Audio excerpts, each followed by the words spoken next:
we get a first taste of the new all-electric Jeep Avenger SUV both on and off-road. Based on this short drive, Jeep's first truly European offering deserves to find customers. We suspect the Avenger's sweetest spot may not be the fully laden first edition driven here, but on the whole this is a surprisingly practical and well-sorted small SUV, with enough technical and aesthetic differences to make it stand out in the market. And while purists may scoff at the idea of a front-drive, pure electric off-roader, Jeep's engineers have done an excellent job of stitching in just enough of the brand's go-anywhere spirit. Precious few small EV SUVs have charm, but you'll find some of it here. Europe has long had a love-hate relationship with Jeep. The brand is an American icon, and there's no doubt that what is fundamentally an SUV manufacturer should be well suited to market trends. And yet Jeep has frequently struggled to shift proper numbers of its US-centric models over here. That changes now, the company hopes, with the Avenger, a car engineered for Europe and designed for Europe, and one that will also be built here. The Avenger is the smallest Jeep production model yet.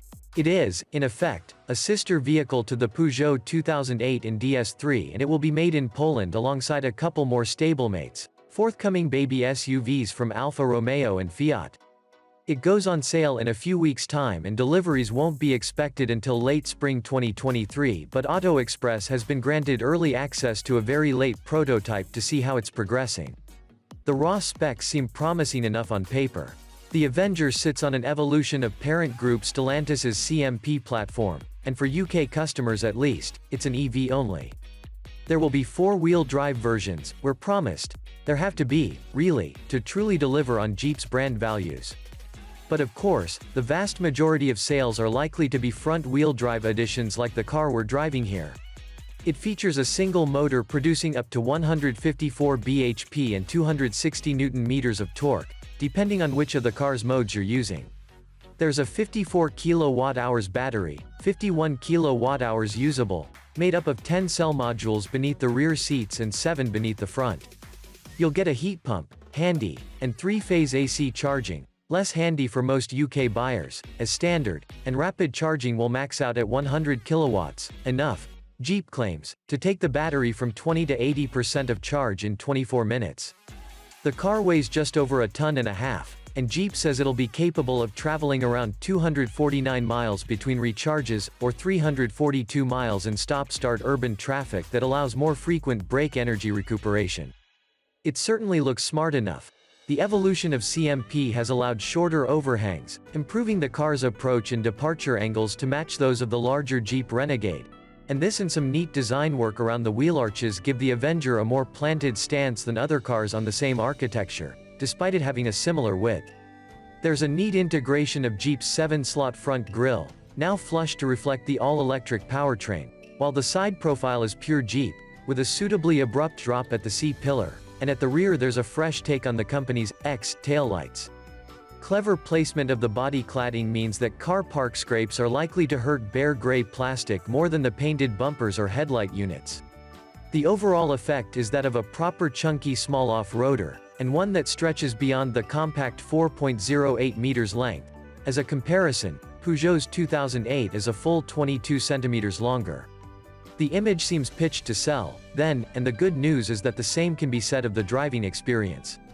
For this feels not only a totally European creation, and it should, since it was engineered out of Italy, but also a definite step beyond the original bunch of CMP models like the 2008, Vauxhall Mocha and DS3. Within 100 yards you'll notice the difference in ride accomplishment.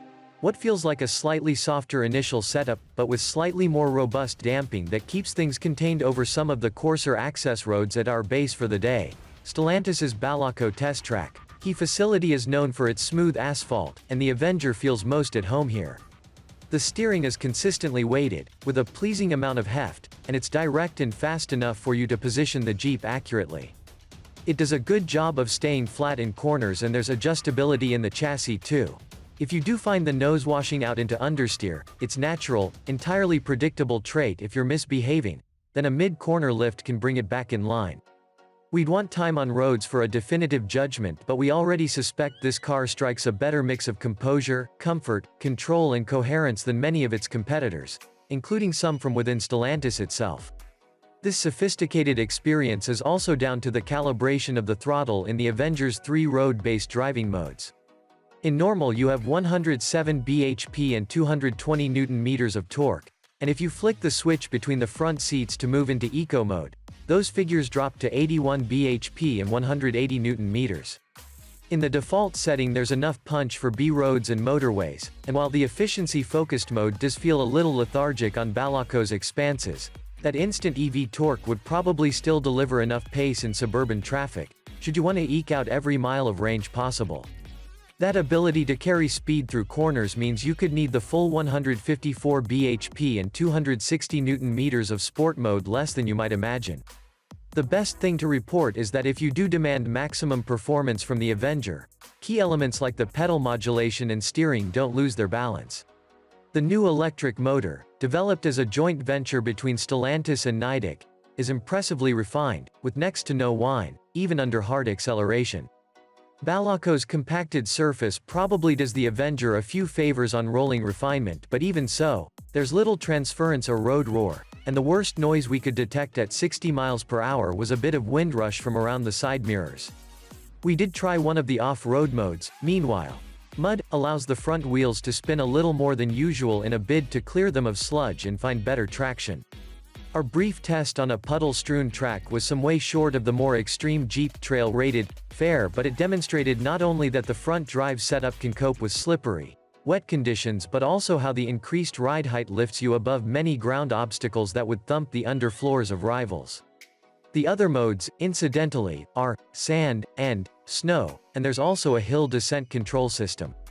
It's hard to comment just yet on how realistic that 249-mile WLTP range will be, but after a good couple of hours punting the Avenger around Balako, on a chilly November morning, our car seemed on course to deliver around 220 miles.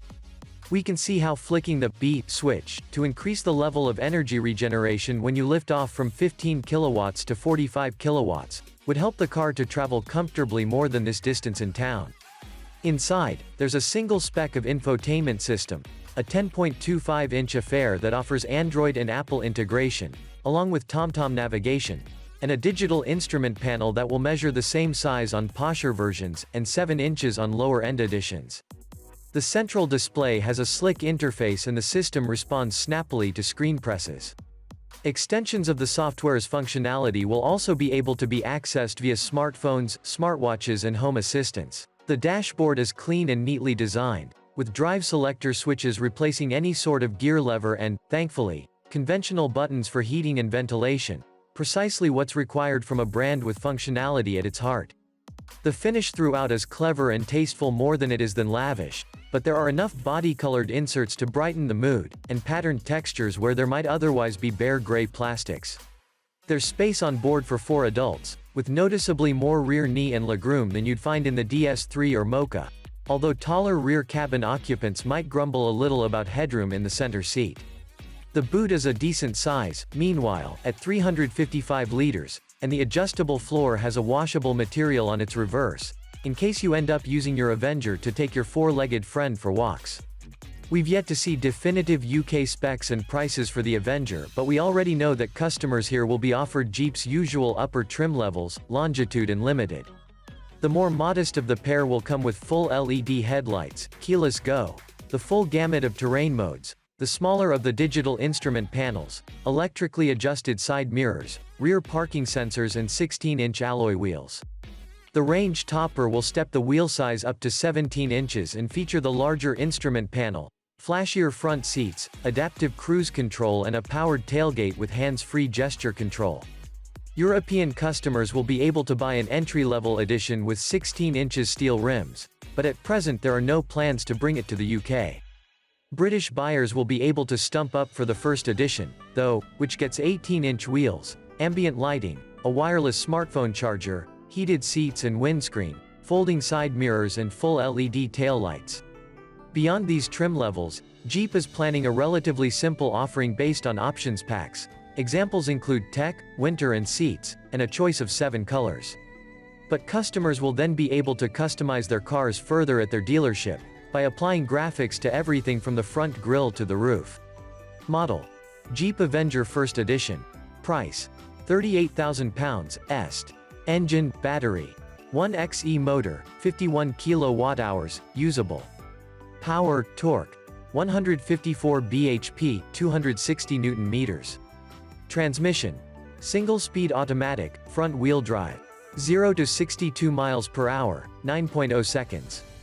Top speed, 93 miles per hour. Range, 249 miles, WLTP. Max charging, 100 kilowatts DC, 20–80% in 24 minutes. On sale, January 2023. Thank you for watching. Please subscribe and turn on notification for more video. To Shoppers Africa. Today we present to you one of our craftswomen, Halima Abdul Soumay. She was born in Morogoro. She started her business in 2018 by sewing huts, and then she expanded into clothing. She is a craftswoman and also an entrepreneur. She works with the trends of the market. When the bag market started to rise, she moved into it because she does what is trending, so that she can make her daily. Her designs are inspired by cultural references. Actually, she enjoys creating and selling cultural products. She is 32, and she is the mother of 3 children, Amina, Jura, and Zakaya. She has got a team of 3 people who are helping her. Her main is to reach out the target market, which is difficult because she has to make the bags and also looking for clients. From the precious products we see, Halima needs people who will value the products she makes. Our task is to make sure that Halima is seen by the people, and the people should support her by all means, making sure that she gets what she deserves. Visit shoppersafrica.com to buy her products.